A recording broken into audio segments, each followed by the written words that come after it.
Hello and welcome to the SamMobile Podcast, episode 4. I'm your host, Ben from SamMobile, and we are here with a special guest, Mr. XeeTechCare himself. Happy to be here. Nice. Really happy to have you here. And we are going to be discussing one of the most controversial topics, Exynos versus Snapdragon. And boy, buckle up because we are going to go in all aspects of it, from battery to camera performance to gaming performance and personal experience, past, present, and the future of this still ongoing battle and topic of Exynos versus Snapdragon. Yeah. And then, as the guest is here, we're going to put him on a hot seat with the question of his expectations of Samsung for the rest of the year and into the future. So, as we always say, man, make sure you sit back, relax, don't go anywhere. We're going to jump straight into this one. Alrighty, so let's start with the most controversial topic first, which is obviously Snapdragon versus Exynos. And as you can see, we're both on the other sides, you know? Opposite sides of the coin. So you tell me how your experience is with the Exynos S22 Ultra. All right, so how do we break it down? Exynos, well, I got my review unit, 11th of February? Yeah, I think I got about the same time. Yeah. So you should have got it roughly about, because we did the hands-on on the 9th of February. Yeah. Got my review unit on the 11th, did the unboxing, and pretty much used it extensively before we went to MWC. Yeah. Did the 2-week review, and using the battery up until now, after doing the 2-month review on SamMobile.com on YouTube. Again, for our audio listeners, make sure you follow us, rate the podcast on all your favorite, podcast platforms, as well as if you want to watch a video version of this, come over to SamMobile TV, subscribe, like, and turn on notifications as well. Well, we did that, right? My findings have been the same. Most of the time, it averages around 5 hours of screen on time.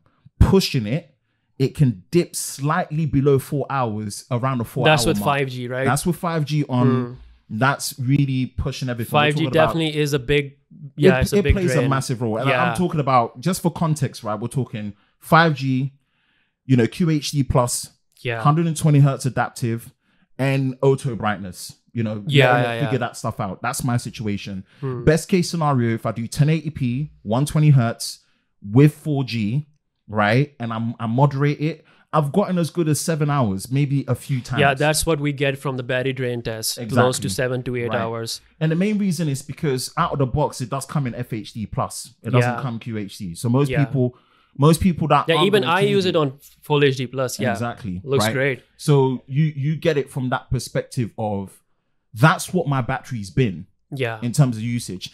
There's been many updates, and this is where Samsung have been good. Monthly updates have been quick. Yeah. They've been on point. They've been on time. Some multiple. After all of those things, and even after getting used to your usage, that's what I've gotten. Yeah. No. Especially compared to what competition is offering, and of course, we're talking about Apple. Since I'm in like travel mode, I'm constantly using 5G, Maps, Spotify. Yeah. Instagram, making stories all the time, using camera and everything. It literally gives me like 10 hours of battery time. I'm talking about the iPhone. But if I do the same kind of usage on the S22 Ultra, and of course mine was the Snapdragon one, it's just 5-6 hours. Like, so basically the same. Yeah, it is still a little bit better than the Exynos one. On a consistent basis. Okay. And I've even seen like a hour of difference between the Snapdragon and Exynos in like a battery drain setting. But even with 5G, it's still the same. Exynos is just not quite as good as the Snapdragon one. But both of them are obviously not as good as the one we get on the iPhone. So I think, even after all the updates, people say that software updates will improve a lot, but there's only much they can do, like, and it's what the situation is where I feel like I'm one of those people that has been a little bit guilty of downplaying the situation of how it is, right? The reason why I say that is it's been like this for so long. And because of the limitations in terms of the radio frequencies, right? Getting opposite ones might not work in your region. So it's almost a case of it's not that bad. get what's in your region. That is go. just a bad take, you know. But and it's true, because there's different. Again, we're gonna get to the camera side of things, because this is what triggered me to reignite that thing, right? Exactly. You know, but back and what you have to remember is we are touching on things that could affect the average consumer. You know, the average consumer always gets the pass of all. The average consumer doesn't care. Doesn't care about what chip it is. And it's true, because they'll be happy to just get the phone that's available in their region. Yeah. But what if maybe what they saw on YouTube But now I think it's pretty up there, you know, because of all the awareness that we have created. I don't think is that like, I think a lot of people now care about the chip thing, and I think it's pretty widespread. And my main concern is what they see. Are they getting the results of what they get in their region from maybe their favorite content creator? You know, whether it's someone that looks like them in terms of complexion or not, whether it's someone that they trust the thoroughness of how they do their tests, the consistencies, whether it's charging tests, battery tests, real world tests like day in a life, or camera comparisons against maybe a phone that they were looking to get, and the results aren't the same because their regions are different. And then especially it being a mobile flagship device, a mobile device in general, you know, the expectation of what you see on paper with the spec, how does that translate to real life? And when maybe something with a smaller battery is getting more battery life, it makes it hard to buy into the trust that, okay, I thought it was meant to be better, but it's not. Not that it's necessarily bad, but it's typical. It's typical, It's typical. We discussed this when we were in MWC, that it's not bad.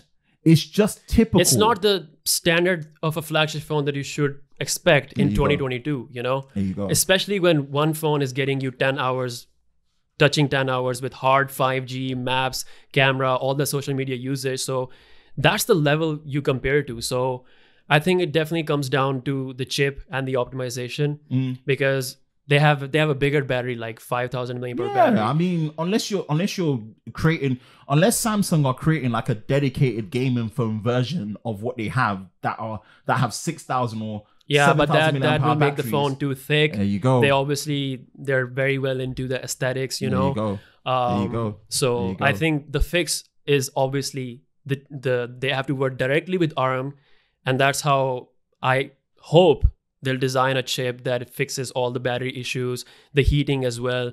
And speaking of heating, obviously, gaming is another aspect, as you talked about in your experience. You see, and this is I love that you brought this up, right? I'm not much of a mobile gamer, right? Just being very honest. Same. Right? I am not much of a gamer as well. I'm not much. I'm a gamer. I am not a mobile. Same. Gamer. Like, you know, we love our dedicated consoles. You know, got the PS5 in here, the Series X, the Switch. Yeah, you've got everything. We're talking about, you know, like playing FIFA on your Razer laptop. Yeah. So we game. It's not that we don't game. I think we're just more we're privileged and a little bit spoiled to have dedicated devices that really give us a more catered gaming experience, because we obviously, you know, AAA titles. It's also that development side of the things, and we like to use our phones for the social stuff as well. So we don't want gaming to get in the way, right? But the reason why I bring this up is that a lot of the follow up and the minor testings I've been doing, you look at the Exynos version, and we know the promise of what was going on with the whole Xclip 920 GPU. You know, the partnership with AMD that was announced a year or so ago. Big hype. We were really looking forward to it in the potential that was meant to bring in terms of not just raw graphics performance, but efficiencies. You know, performance features like variable rate shading, VRS, hard ray tracing, whatever level it's meant to be at. Just the competition was meant to bring. But a lot of hype. You have that hype, and then you get to it, and some of the AAA games like COD, you know, PUBG, are not allowing you to have the high visual settings. quality. A lot of things are still locked. You know, now there has been some updates, like COD had the update, but PUBG hasn't. And if you look at the difference, it's been over 2 months now. And the Snapdragon model already has from the jump. From the jump. And it's not just the Snapdragon 8 Gen 1. it's also the older phones like 865, 888, they already have that. So you're buying a latest phone with a chip that is not getting you those options. You're paying all that money. So it's a bit weird, right? I wouldn't even say weird. It's a bit frustrating. Even especially, I'm saying especially for the ones that care about mobile gaming, for example, right? Because there's a lot of people who care about that, by the way. In the comment section, I see all the time. Yeah. Dude, they do. And here's where you are. You're seeing that, and it's part of your buying of an over £1,000 device starting price or dollar starting price device. Yeah. You're waiting. Yeah. You've had it for 2 months. You've had it for 3 months. Your favorite game is not getting the best visual quality that it should get. Even though you've been hyped to have the latest system on a chip, latest fabrication process, latest next generation GPU side that's cutting edge, 4 nanometer, right? And it can be frustrating because you're feeling like, why am I getting shortchanged for what should essentially be the same device, but it's not. Yeah. So for then it's like, well, maybe next time it wouldn't be something I would buy straight away. That means Samsung's initial sales are poor. And sometimes we get impatient. We want a new device. You might not get that device. Yeah. And you might lose a certain percentage of those people that care about that feature, gaming in this case, to the competition because the competition they're they're not splitting their chipsets. They're not splitting their chipset. Right? Yes. They're not splitting their chipsets. Everything's available. Yeah. Same, no issues in that sense. No matter where you live, you go. get treated the same, pretty much. And that's the frustration. That is the frustration. Exactly. That is for the years. frustration Like for me. it's been so long. Like by this time they should have just figured it out, you know. Have a team that works directly with ARM, or if you're not that good, just go all Qualcomm. You see, we're gonna get to that. We're gonna get to that. And they do that with a certain device, and that device also comes globally. I love that. I love what they will not bring Exynos to that certain device because it is that premium. There you go. Yeah. And this is where the frustration comes, because the perception this far in. This is not a new thing. Yeah. We can count this as far back as the Galaxy S4. Yeah, S3 dude. It days. gets right? Exactly. I think it's up until the second generation of the S series, S2. For sure. This split kind of approach to things it's been so long in the tooth now that it's almost gotten to the point where you can't keep saying, oh, let's wait for next year. Let's wait for next year. Let's wait for next year. Always say that. And we always say it is now getting very frustrating, you know. And that frustration is more because of this new promise and premise with the XClip 920 GPU, this partnership with Radiant Technologies Group. And it's like, we were hoping things would just be straight out the gate on par. And then developers will have options and times to optimize for even more. Yeah. But already it was below par. But then it's not just the performance and the battery, but it's also the camera. Oh, dude. Where? Okay. Oh, let me hold on. Okay. Right? Let me know.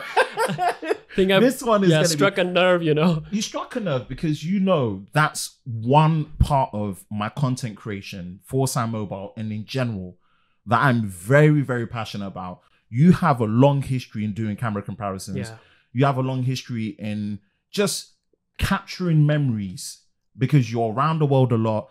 You're spending a lot of time with friends and family, people you're meeting, capturing moments via video and pictures, not just in the controlled environment of camera comparison. Yeah. It means a lot, right? Exactly. That's the same for me, you see.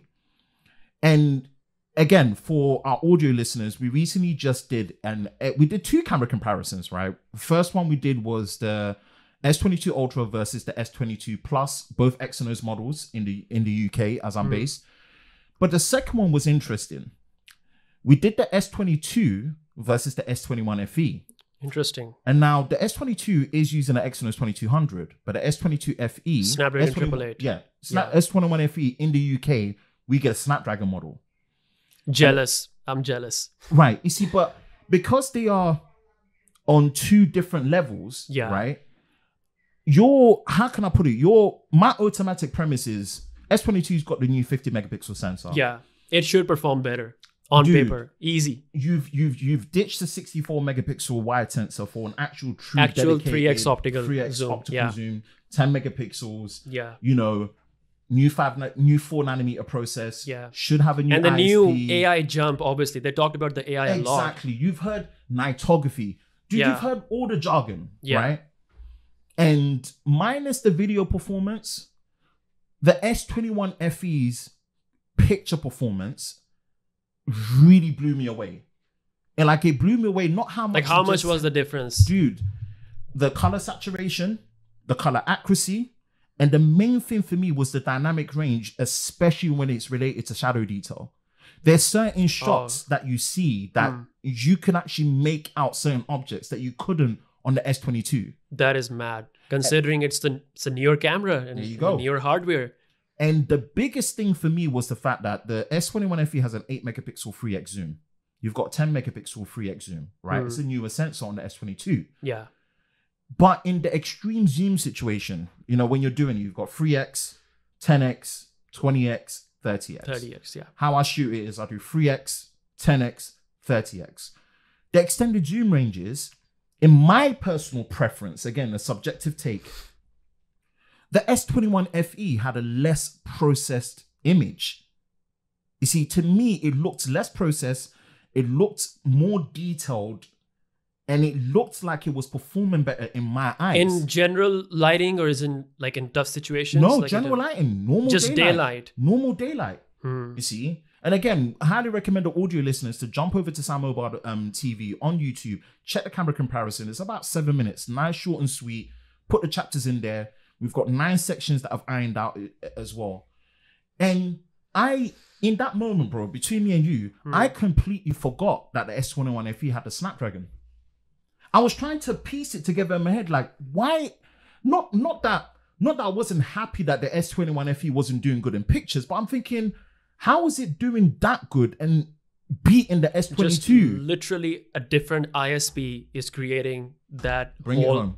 Whole thing. Drive it home for me. Drive it home for me. And I think I experienced the same thing when I did the camera test comparison between the Note 20 Ultra, the Snapdragon, and Exynos back in 2020. And that was the same thing. Snapdragon just brings like a more vibrant, more saturated, a little bit punchy look.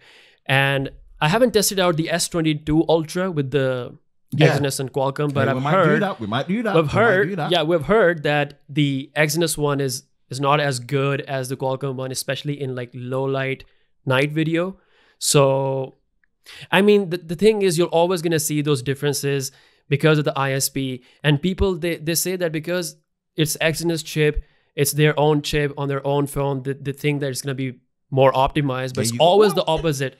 It's always the opposite. That's not a wrong assumption though, right? Yeah, that is not the wrong assumption, but Samsung is the only company where their chip performs worse on their own phone. A separate company, a third-party company is making a better chip for your phone year after year.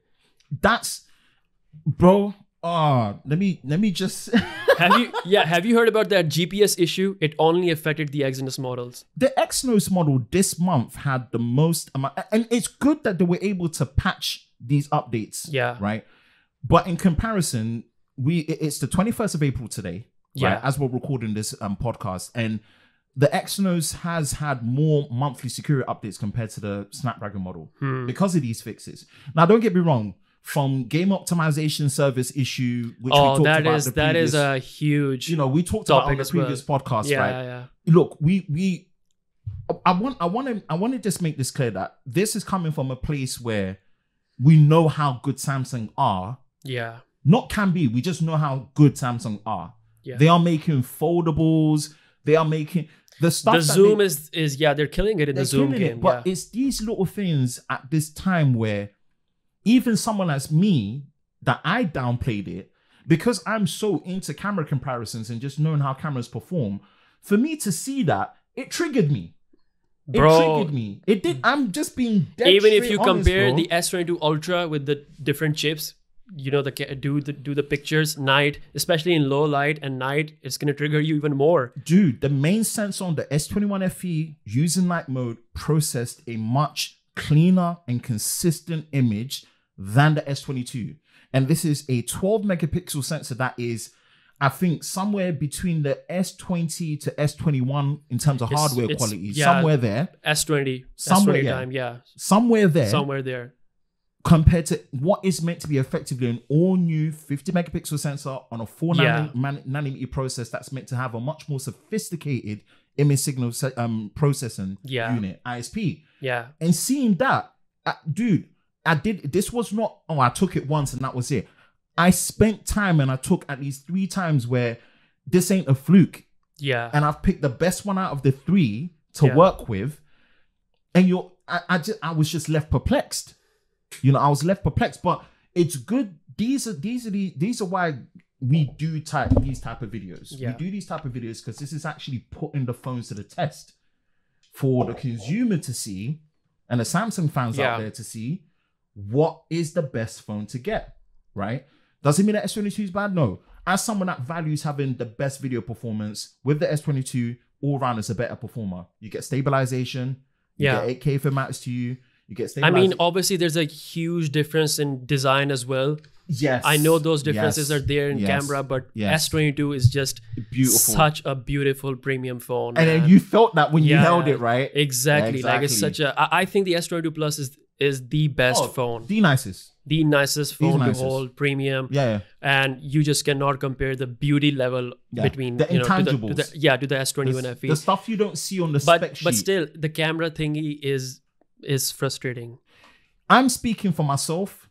It frustrated me going into today's podcast. But not everyone can get the S21 FE in the Snapdragon chip. Yeah. If you go to, I think, the Indian market, for example, they've got the Exynos 2100. Yeah. They've got 8 gigs of RAM for the base model. Whereas in the UK, for example, we've got the Snapdragon, but our base model is 6 gigs of RAM. You see, so there's that kind of give and take where it's tongue in cheek, and it gets to a point where you're thinking, yes, in the grand scheme of things, it's not a big deal. Yeah. In air quotes from our audio listeners, right? I'm putting in air quotes. But when maybe you see these comparisons and you maybe wanted the phone and you cared about that specific feature, whichever one you are, whether you're a battery priority person, a camera priority person, a gaming priority person, a general priority person, not being able to get that consistency, you can sometimes feel a bit bummed, you see, and that's the frustration. You feel that always. That's me. I was blown away. I mean, credit to because you didn't put a lot of thought behind this whole chip thing. I didn't, dude. I was the guy. Just imagine the Indian market, Yeah, that is consistently, and even like Europe is still getting Exynos. I mean, now that you know, Here's where we're gonna be honest and call a spade a spade. In the grand scheme of things, right? Fine. It's not, and again in air quotes, it's not that big of a deal. People are gonna go into a store, get what they can get, use it, and enjoy the phone. In the grand scheme of things, that is true. Yeah. But when you think about the approach of the cost of the device not being differentiated, and company morals as well, because they know standards, and the standards, exactly, and the standards. You get to a point you can't just say that people don't care about it. It's just there's a certain level to it. See how, for example, Apple, you get one chip, high performing. It's not even just Apple. Like even other Android manufacturers as well. Like nobody does that. No one does that. No one. Let's be like what you said. No one does that. Yeah. No one. Right. And it's a unique problem in a bad way. Yeah. It's a unique problem because here's why. You mentioned certain product lines that they themselves released that they don't do that. Their foldables don't have that split dual personality. Exactly. Because it's an expensive device and it's also coming worldwide, and it's Snapdragon only because you're paying a lot of money. Obviously, they don't want all that controversy to hit their foldable lineup as well. So if they can do that to that, then why not just have a deal with Qualcomm or just get full, one chip, so one optimization for all the markets and just But they don't do that because, and people think that their own chips means better optimization, but it's always the opposite thing. And I think they obviously save a lot of money with their own chips. But and don't even get me started, because like in Pakistani market, we have like 8 GB of RAM variant. Yeah. And pretty much the same price as the one that you're getting with 12 gigs of RAM, right? There you go. So those differences are there as well. And yeah, it's not just the chip, it's also RAM. There you go. So what do you think like the solution should be? Like, should you think that they should go with Qualcomm or have just one chip? Yeah, one chip. Here's where, for me, one chip, regardless of which one it's going to be. Obviously, I don't think it's going to be Exynos, because their yield is really bad right now. That's another thing to consider, you see. And I agree, right? It's got to be one chip.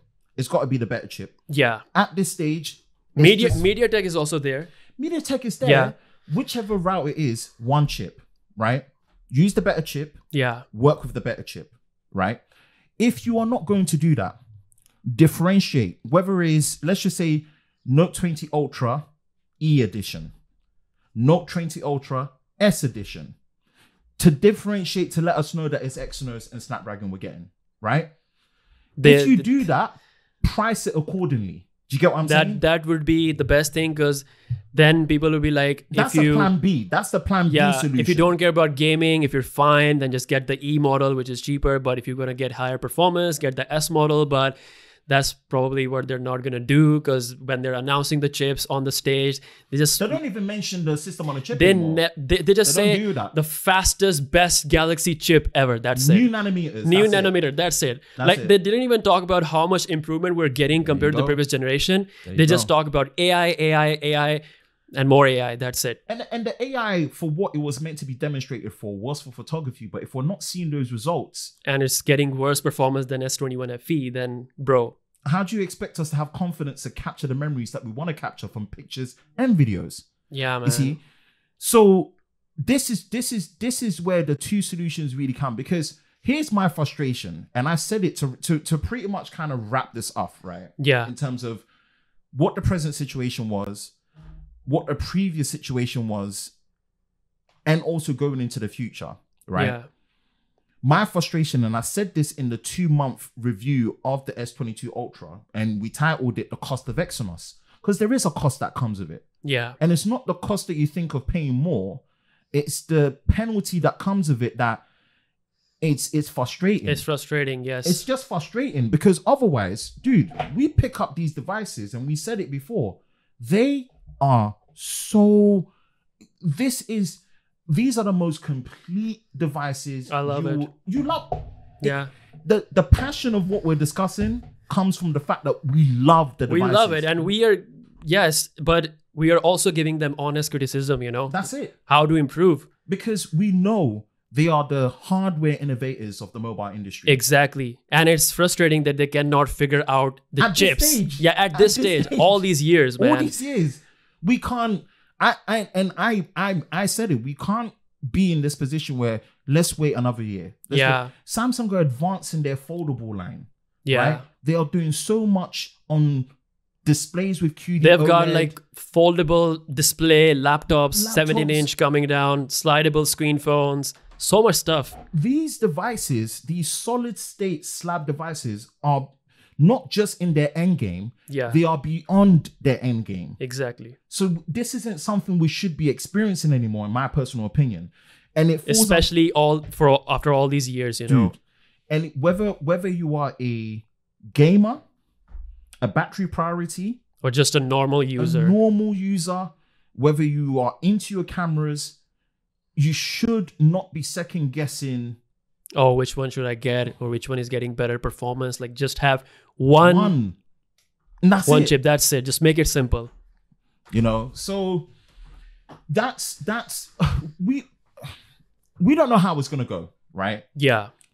This, and I said it as. But if you think about what happened this year, obviously 70-30% split between Snapdragon and, you know, Exynos, and it all depends on the yield as well. So if their yield is as bad as it's in the reports right now, 10 to 20%, then, you know, they might as well just go with Qualcomm, or maybe have MediaTek taking the Asia side, or just Snapdragon.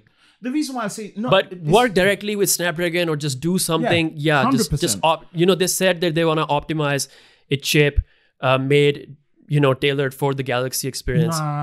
Do you know why I'm saying I'm agreeing with you in terms of saying Snapdragon? Qualcomm have consistently proven over a decade now that they are the best solution for them. They are the best solution for their foldables, their tablets. Foldable is the biggest proof that even Samsung chooses Snapdragon chips for their most expensive product. So if Exynos was that good, if they were honest with them, like they say, we have lab tested Snapdragon and Exynos, we know they perform equal. If they were honest, they should have just picked Exynos for their foldables as well, but they don't. They don't. And this is what I'm saying, that nothing against MediaTek, but you don't need to go to them. The person that's been not just carrying you, but putting you on the map consistently is right in front of you. And Samsung they are the best of Android. They are. For sure. They single-handedly, changed the landscape of the whole watch series, collaborating with Google, also collaborating with Google on the foldables. So, and also responsible for the Pixel comeback, giving them the cameras, and of course, having a tensor chip there working. So I think, you're right. They should also focus a lot on their chip side, and they should work with Qualcomm, make everything better. That's it. And that kind of pretty much. But MediaTek right now is killing it. So no, they are. Yeah. Look, again, this is not a shot at MediaTek. What I want to get at is if you've had the person that's been carrying you well, showcasing you best for a decade, why do you need to look elsewhere? Exactly. Just work with them. Yeah. Close the gap. Nip it in the bud. Yeah. Forget this back and forth. But obviously, it's not as much as they've been working with them for years. It's also because where they can get the best deal.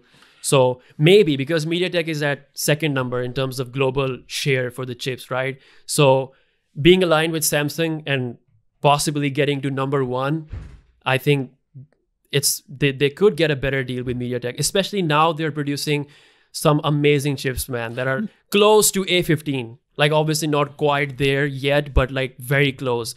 Best that the Android can get. So I don't mind, as a consumer, like I'm fine with seeing the MediaTek chip, but if Samsung decides to like closely work whatever they choose, and also work with ARM and not just like pick, as a generalized version and optimize this for their Galaxy phones from the get-go, I think they can fix it. And I think this time, I just feel like they're going to be a lot more serious.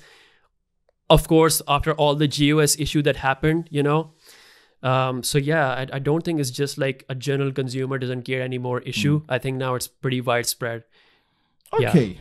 Now, you've heard it from the guy XeeTechCare himself. We've bought the solutions. We've talked. That's a very controversial. No, it is controversial topic. And I think this is what the SamMobile Podcast is about, right?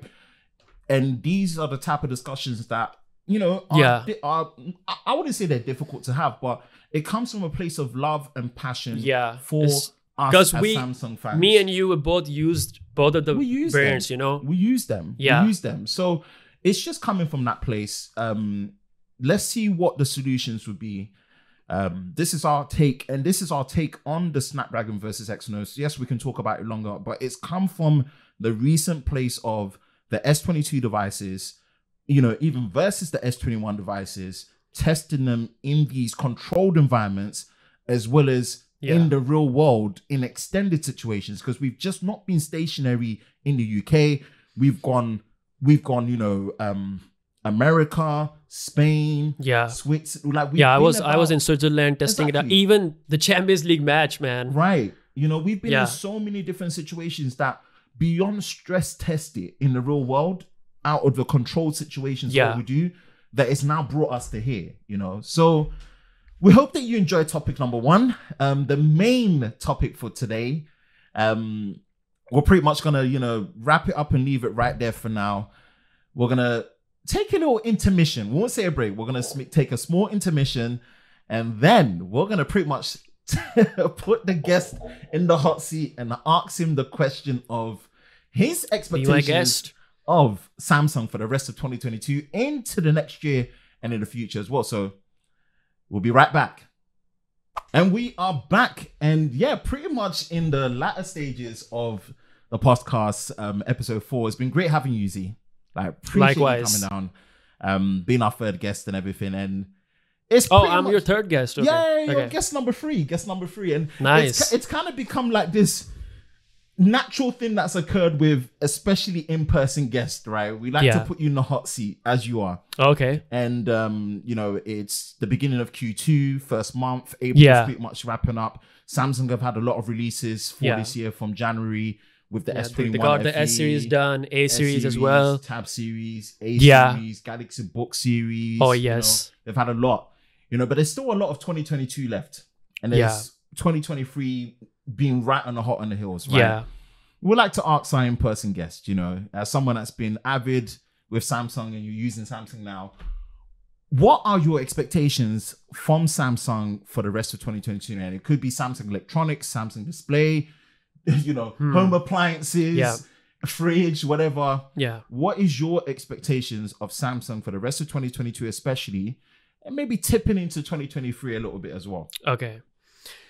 Well, I think they're gonna go pretty aggressive with the Galaxy Z series. Okay. With the Flip 4, with the Fold 4. All right. And I'm hoping to see a price cut, and then maybe if the chip production, everything goes on plan, I would love to see the S22 Fan Edition, because last time they obviously they messed that up pretty bad. So he threw in a Fan Edition. All right. So I would love to see a Galaxy Not S22 expecting you to bring up the Fan Edition. And maybe even with the MediaTek chip, who knows? Okay. But yeah, I'm expecting Fan Edition along with the Fold and the Flip 4.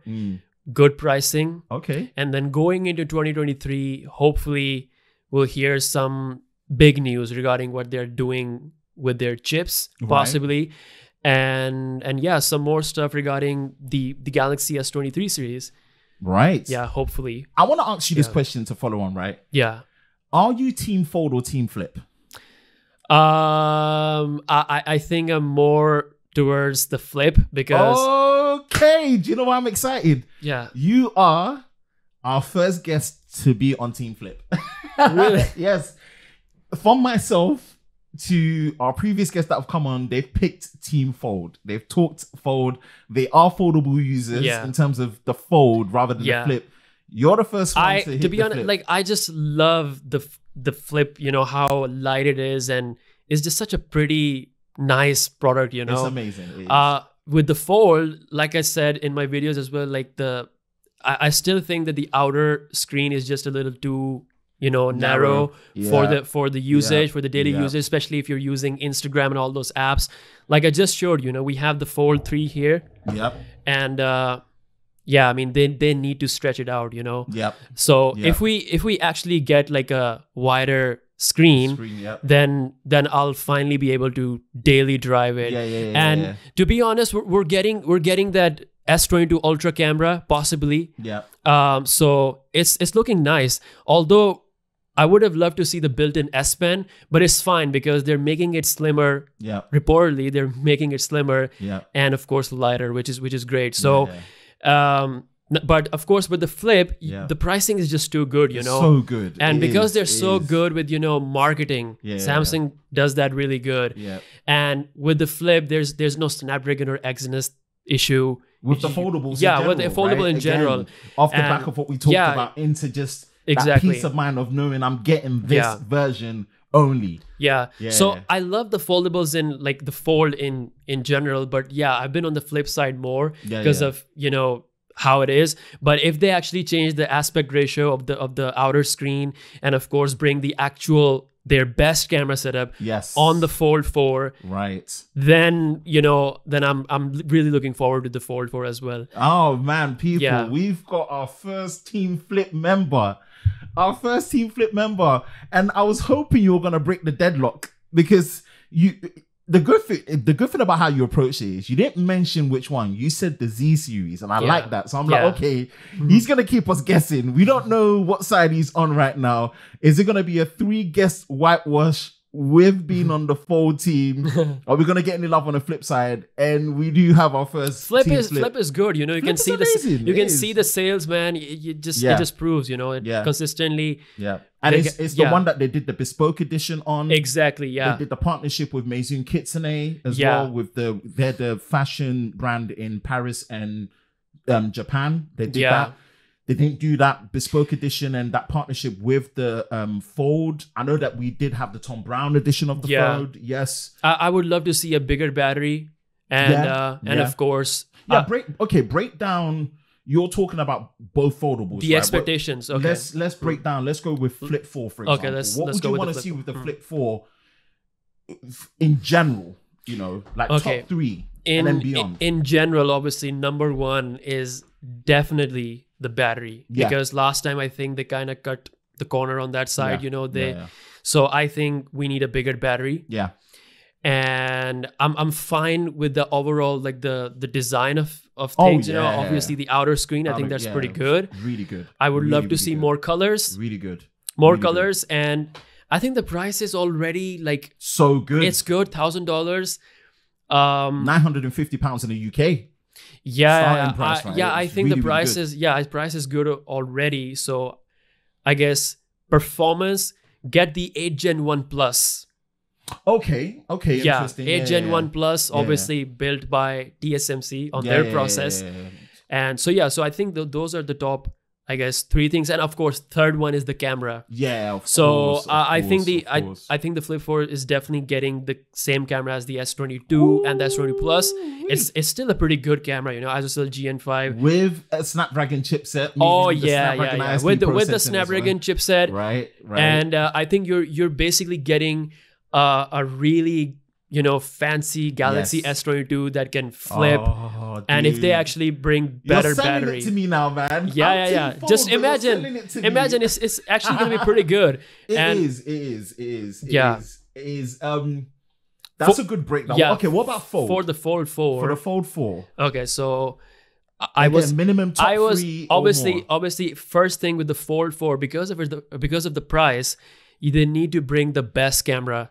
You know, the main camera needs to be aligned with what they're doing with the S22 Ultra. So, ISOCELL HM3. You know, we're likely not gonna see the zoom. At least the 3x. I think, but at least they have to bring the 3x optical zoom. Ultra wide is fine, and then of course after the camera we have the outer screen. I really want them to change. We don't know if they're gonna change that, but I really hope so. Because to be honest, like my usage really depends on that. Because when you're just using it daily, day-to-day usage. I mean, the aspect ratio optimization, even with good luck on an app like Instagram. I literally just showed you before we shot the podcast how it looks when you're posting a story. Like it's just not that good, you know. It's disconnected. And I showed you how I was recording story on the outer screen cover. And then I opened it just kind of crashed the whole thing, you know. It crashed. You had black borders. And then it had the bottom cut. It was confused. It's a very disjointed continuation experience because the aspect ratio is just all over the place. So first obviously is the camera, then of course the aspect ratio, and then it also comes down to the battery. I hope to see them increasing the battery size and obviously doing better optimization with the 8 Gen 1 Plus. So I think those are the top 3 things. Other than that, Samsung is still the top when it comes to, you know, optimizing the Fold, you know, working hand in hand with Google. And it helps because One UI has really done more than a patch job for what's lacking with the foundation of Android with tablets and big screen form factors. Right? Apparently Android 12L is meant to, you know, fix more of that. We discussed that in the previous episodes, in the previous podcast. But One UI is so well done that it really carries it well. You see. I'll add to that, right? Obviously, there's under-screen camera. I would like to see a second version, like the high megapixels where it can shoot 4K. clearer videos, clearer pictures. Because here's the thing, you know, I don't think that even with the S23 Ultra coming next year, I don't think under display cameras will get that good, where they're as good as their traditional cameras. So the best product where they can experiment is the Z Fold 4, because it has multiple cameras, and most people are just using the outer screen for taking selfies because it's easier to hold, right? So they can definitely keep experimenting, putting out their under screen 2.0 on the Fold 4. I love what you said there, because there's so many different form factors and fallbacks on the Fold. That you can still get the result that you want. So that is the best platform. And you can even use the back cameras for selfies. I love that. I love that. The cover display being a mirror for a viewfinder when you're taking a picture of someone. And being able to use the 3 cameras at the back to get the best selfies. Group ultra wides and stuff is fantastic. You know, the current under display camera is 4 megapixels. You know, it does a lot of processing after. It's a good place to be, and I agree with it. I mean, it does its job, you know. Absolutely. But considering it's now been a full year, and this is one area where we want to see Samsung. Let's see what they can bring. Absolutely. You know, because this is where it's gonna give us the prediction of how good they are with under display camera. And expectation of if we can see this on a traditional flagship phone. Like the standard solid state smartphones that we're used to. Because looking at Samsung's like standard smartphone design, under display camera is the next evolution when it's all like full screen. Because you can see how good S22 Plus is. Of course. It's just so good. Of course. The only thing that it's just that dot, you know? It's literally like that is something that seeing that progression would be so cool. Would be just so cool. Such a clean, full screen, uninterrupted display. So to be able to do that, they need to flex their muscles with the Z Fold 4 and show what we can expect. That is the powerhouse showcase. Right? That is the powerhouse showcase. And like what you said, when it's commanding that price, it should be pushing that boundary, right? It should be fixing those things.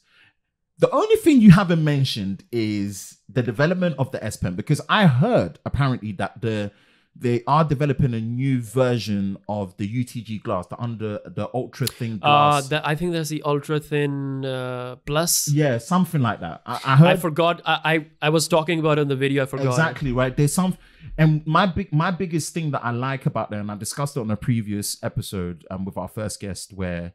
Super UTG, Super UTG, something like that, right? And just being able to use the exact same S Pen that works on all the other devices, your Tab, your Note, your S22 Ultra, and not having to worry about the special edition one, that would be a good parity increase. But I still find it like incredible that you're able to use a pen. And I think even now with the Vivo X4, like all these foldables coming out. It's the Z Fold is the only foldable that can do the S Pen. So it's still incredible. Having it built in would have been even nicer. But if it's not, then I would love to see it being lighter, because it's still like it's like 2 phones, stick together. I would still love to see it becoming lighter and thinner. And of course, durability wise, Samsung is like on the top as well. So dude, an IPX8 rating on a folding hinge device. It is amazing. It's incredible. It's incredible. So this is how much they've pushed the game forward so much. And on top of that, I think go on, both of us, when we were at MWC, we obviously had a good hands-on time with the Oppo Find N. And this is exactly what you said about that wider aspect ratio. You instantly feel that. Yes. They don't have the software quite dialed in with the optimization like Samsung. But I mean, Samsung, that's the only thing that's kind of like stopping me, go full forward. And it does. If it like I said, a lot of what we do, right, requires us to capture a lot of images, capture a lot of memories. I mean, constantly. We're creating content on Instagram and using all those apps that require that sort of form factor. So if I can get that phone thingy and then, the tablet in one product, that's just amazing. Dude. Right now, this is just like this is just to basically give you a glimpse. It just asks you to open it. Yeah. It just invites you. Yeah. But if it's just more like a smartphone, then it really solves a lot of like issues for most content creators. Dude, I mean, from signing contracts to watching your dashboard, having a bigger display, using a pen that's built in, opening it up. It is, such a powerhouse. Continue an app properly in the correct aspect ratios from outer cover display to inner cover display. And then also, if we get S Pen support on a cover display as well. That's also interesting. Cover display, S Pen support, Because then you can start. Then that's pretty much like you're holding a Galaxy S22 Ultra. Yeah. But it's just not, curved. Yeah. It's flat. But that's what we want. At that price. I think if they're able to do, I think they could have done it, but they haven't, because I think that it's gonna affect their S22 Ultra. I just think that.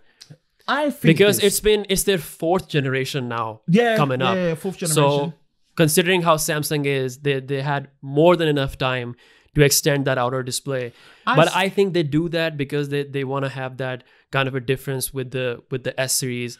They do, but dude, I think the S series are established and well within their end game.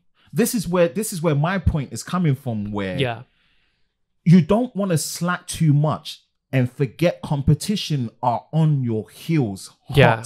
Regardless of how ahead you are with having 4 years of OS version updates, 5 years of security. Yeah, competition is good. You've seen how Vivo X4, you're getting the flagship cameras. Yes. And of course, that outer screen is much bigger. Correct aspect ratio, much more usable. And it's got like ridiculous, like 66 watt, or I think it's 80 watt or something. I don't know. It's like ridiculous amount of charging. And so that's where I'm like, even bigger battery as well. And Snapdragon 8 Gen 1. Exactly. List goes on and on, man. It goes on. And that's what I'm saying, that for that reason alone, you don't want to slack in any way. Yeah. You still want to be the trendsetter, right? Yeah. Just so you don't get caught Considering Samsung is still the only company that's really releasing the Fold on like a global scale. Right from the get-go. From the jump. Yeah. It's not like it's exclusive to China or US.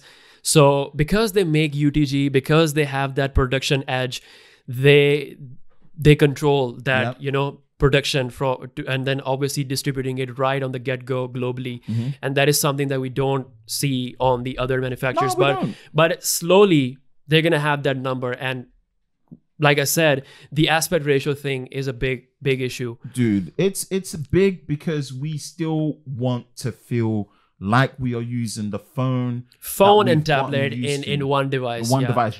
Generally, not as close to 50-50 as possible. Yeah. Right? Not 70-30, not 80-20. Exactly. Yeah. Is it a phone? Not quite. Is it a tablet? Not quite. No, we just give it both. Both. You want it to feel like it is actually equally a phone and a tablet in one. Imagine next year they put the big zoom as well, and even increase the... I would even take the 5x periscope zoom from the Note 20 as a nice in between. Yeah, think about this, right? yeah. That's actually because pretty good. You've got your mid-range zoom at 3x and 10x, right? But for a foldable device of that size, I would actually take a 5x. We have the 5x zoom on the Vivo X Fold, so exactly. I think they can definitely. I would actually take that. Yeah, because they've implemented that one time already with the Note 20 Ultra, and it hasn't been implemented again. Yeah. You see, I would go back to that, improve that version, make the package smaller, and put a 5x periscope zoom. But what do you think about the pricing? Pricing does need to come down. It does need to come down. I think right. $1,600, $1,500. $1,500 would be ideal. 15 would be incredible, but being Samsung, they're gonna be like $1,599. It's a mix of they know that they've got the global reach, right? And supply chain challenges might still be there to warrant that little increase in price. Yeah. Just thinking about it, right? Yeah. My ideal situation is start the price of the top SKU of the S22 Ultra. Whatever the top config of the S22 Ultra is, that should be the starting price of the Fold 4, for example. So $1,500. That's my ideal. Yeah. Right? I think that's a good crossover. I would love to see that. Yeah. And whether it's now or later. That's a $300 decrease from the Fold 3. Yeah. I think it's a bit too much, It is.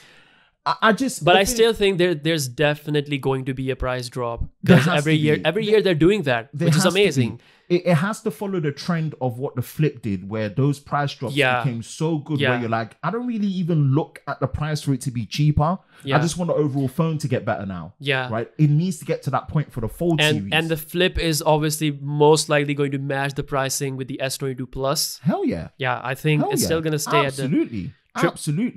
Yeah, absolutely. $1,000. I think it's a good price. But so good. Yeah. So good. But we want to see a drop with the Fold 4. Yeah. Sure. Yeah, absolutely. But what if they don't do the price drop, but just offer those pre-order incentives, trade-in values? That's not the longevity of the phone. That's for a period. Yeah. There's a perception of how you treat the phone. Yeah. From getting the price right throughout the whole life cycle. Do you get it? Yeah. It still sticks mentally. It's how you judge it mentally, regardless of what you get, because pre-orders for a period is easily forgotten. Yeah. Do you get it? Exactly. So it needs to be what the Flip 3 did, where regardless of whether you can get the Flip 3 cheaper now or not, at the time, it being so well priced is what got the attention of everyone. You see? And that's the difference. Yeah. You see? So let's hope. Let's hope for the best. And honestly, like, I know there's going to be a price drop, but has to be. I'm really looking forward to all the new changes, especially the outer display. That is for me personally. That's a big one for me as well. It's not just you. It's the outer display with the S Pen support on the outer display. Yeah. So that you can continue within. Yeah. Using the same S Pen that we've all come to know and love, not having to use a special edition one. Yeah. Those things, and then the cherry on top would be to have the S Pen built in.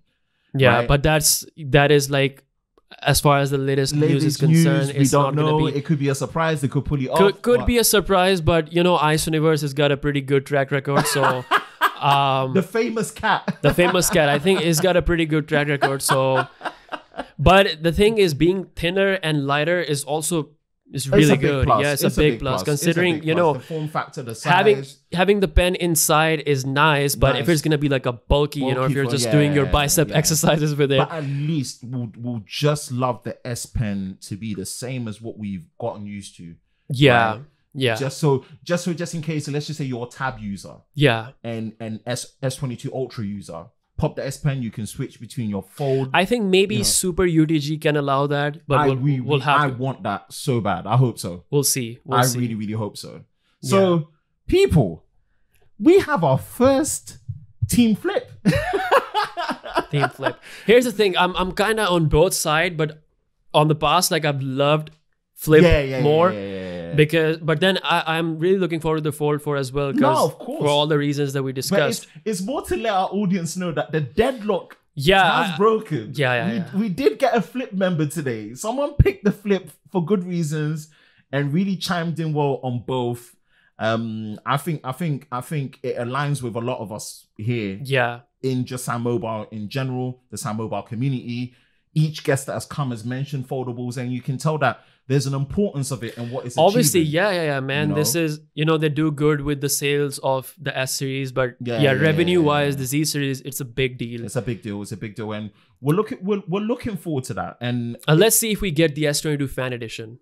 Let's see. We will. It's just the timing, like we said. Yeah. But if the timeline slips too much close to the S23 series, then it gets, it becomes crunched. Combobulated again. Yeah. It gets lost in all the blur. The same thing with the S21 Fan Edition. Yeah. Exactly. So we'll see. What if they don't do the Fan Edition? What if they just bring the price of the S22 down? The Fan Edition has a place. They just need to execute like they did with the S20.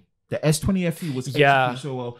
Timing, it was announced. But here's the thing. But S20 Fan Edition also brought like Qualcomm chip, and it was like pricing wise really good, and it was just right on. That's what makes a difference. If they can do that with the excellent color selection, timing of the release at the beginning of October. Also give us one chip.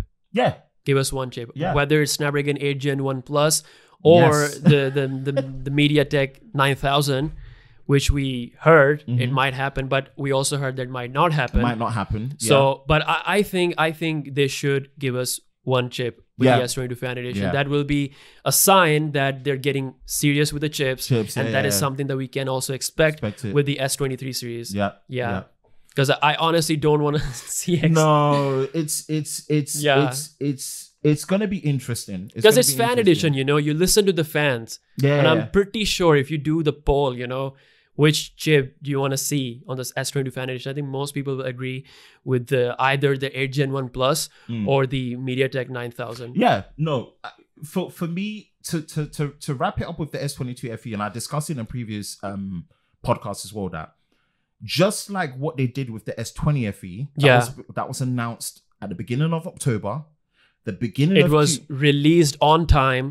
Yeah. This is the beginning of Q4, holiday season. The highest expectation. Yeah. With great colors, like great nice, colors. Clean, funky colors, good promotion, good marketing, speaking to the fans, great pricing.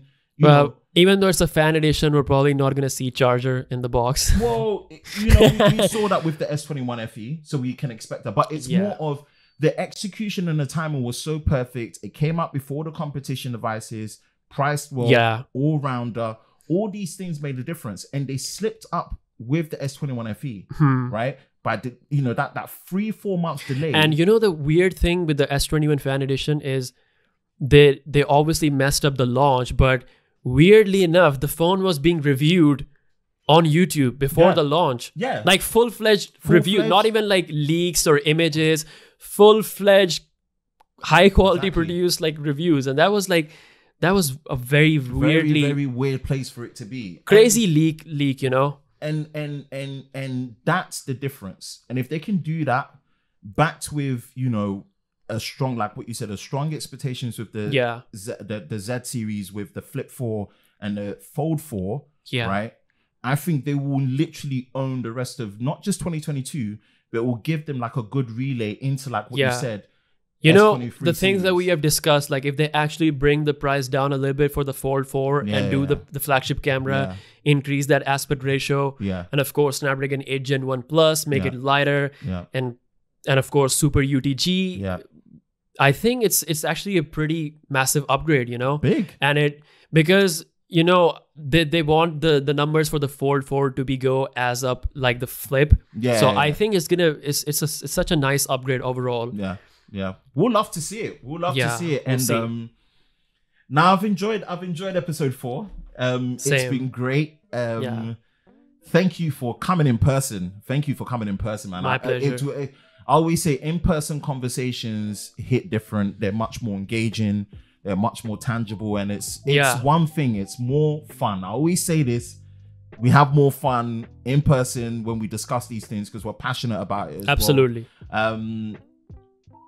You know, tell the audience where they can find you on socials or wherever they can find you to get your stuff in. Just type in XeeTechCare in the search, you know, XeeTechCare. That's the one. And I think you're just gonna find it. That's everything. The one. YouTube, Insta.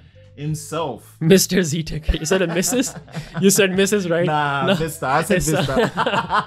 Mr. XeeTechCare. But bro, thank you so much for coming, man. Really, really appreciate you being in person. And again, that is pretty much episode 4 wrapped up. Follow us on all your favorite audio podcast platforms. You know, turn on notifications. Give us a star rating. Give us a written rating. Let us know how you feel about it as well. You know, share your topics that you might want to, you know, see us discuss when it comes to all things related to Samsung over on YouTube. Definitely come over for the video version. Like, subscribe, and turn the notifications so you don't miss any new videos on SamMobile TV. And also, for all the latest news in the world of Samsung Daily, be sure to visit us at SamMobile.com. As we like to say, stay safe during this time, and we will catch you in the next one. Peace out. Peace out, people.